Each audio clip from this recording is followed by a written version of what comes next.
চারপাশে শুধু পানি, তার মাঝখানে একটা পুরো গ্রাম। কিন্তু এই গ্রামে ঢুকতে গেলে আপনাকে পার হতে হবে একটা ঝুঁকিপূর্ণ সাঁকো। বর্ষা এলেই এই অঞ্চলটা ডুবে যায় হাওরের পানিতে, আর তখনই ভেসে ওঠে এই দ্বীপের মতো গ্রামগুলো।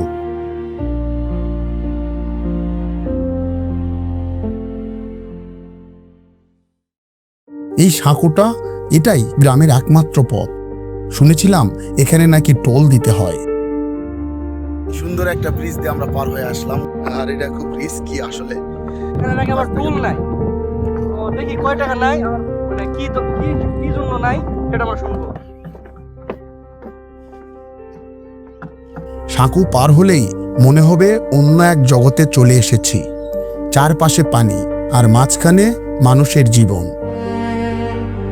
এখানে গরুর সাথে ঘোড়াও রাখা হয়, কারণ শুকনো মৌসুমে এই ঘোড়াই হয়ে ওঠে তাদের পরিবহন।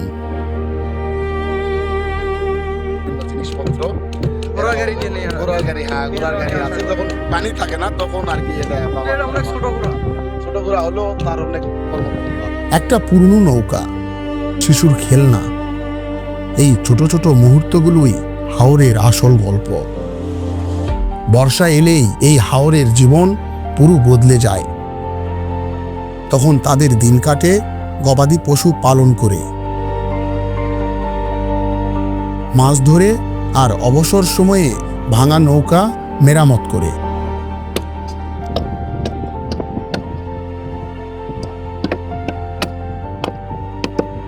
এই তিনটাই তাদের বেঁচে থাকার প্রধান ভরসা।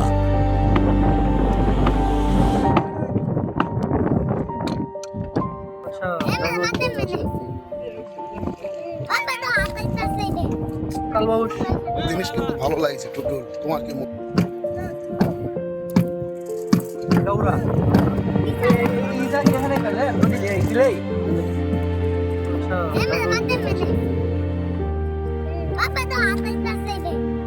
আর এখানে আমরা দেখলাম গোবর থেকে তৈরি জ্বালানি।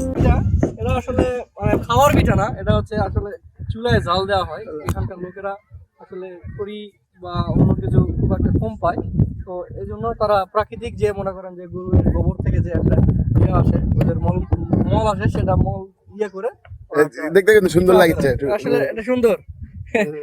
যদি কেউ খেতে চান তাহলে আসতে পারেন।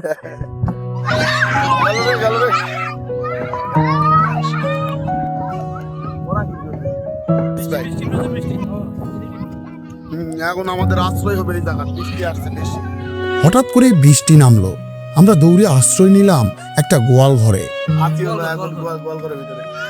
বৃষ্টি আসছে হুট করে, তারা ভিতরে যেতে বলতেছে, আমরা যাচ্ছি না। লোকজনগুলো খুবই হেল্পফুল। অচেনা জায়গা, কিন্তু মানুষগুলো একদম আপন। তারা আমাদের ঘরে ডাকলো।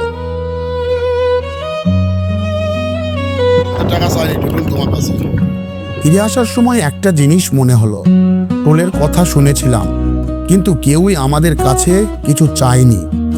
হয়তো টাকা না, এই গ্রামের মানুষই আসল সম্পদ।